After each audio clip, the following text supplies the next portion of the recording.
Nous ne trouverons jamais le repos de nos âmes avant d'avoir appris tout d'abord la différence absolue qu'il y a entre Christ et nous-mêmes, et ensuite l'impossibilité absolue d'être jamais semblable à lui. Parce que nous pouvons découvrir en nous-mêmes par ce que nous pouvons produire ou accomplir par nous-mêmes. Ce n'est pas en nous. Ce ne sera jamais parce que nous sommes en nous-mêmes. Il vaut donc mieux désespérer de nous-mêmes, une fois pour toutes. Ces deux choses sont fondamentales. Cependant, le Saint-Esprit commencera ensuite à nous montrer comment son œuvre s'accomplit en nous.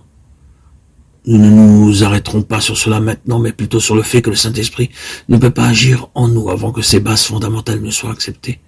Car Dieu est très jaloux pour son Fils. Son Fils a traversé l'épreuve du feu à cet égard.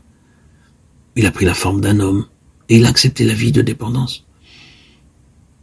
Il s'est dépouillé volontairement de ce qui lui aurait permis à un moment donné d'agir par lui-même, de par sa divinité, pour sa propre délivrance, pour son propre salut, pour sa propre sûreté, pour sa préservation. S'étant dépouillé de ce droit, il a dit « J'abandonne tous mes droits et mes prérogatives et les pouvoirs de ma divinité pour ce temps présent, et j'accepte la position de l'homme et sa dépendance absolue à l'égard de Dieu.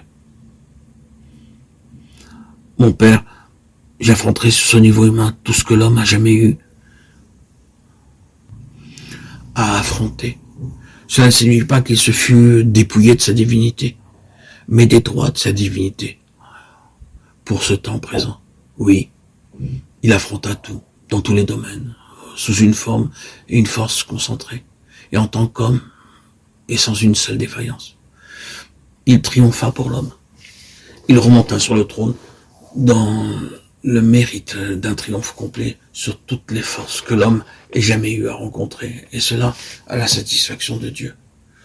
Pouvons-nous penser qu'après tout cela, Dieu puisse négliger son Fils et tout ce qu'il a accompli pour l'homme et dire « Faites simplement de votre mieux, et cela me satisfera ». Oh, quel aveuglement à l'égard de Christ, à l'égard de Dieu. Il y a dans ce christianisme si populaire aujourd'hui.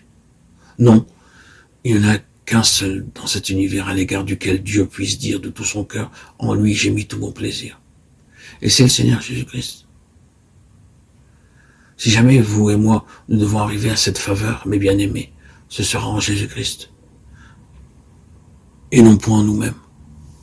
Lorsque nous aurons appris cela, ou lorsque cette part de notre éducation aura été commencée, c'est alors que le Saint-Esprit pourra se mettre à l'œuvre, qui doit nous rendre conformes à l'image du Fils de Dieu.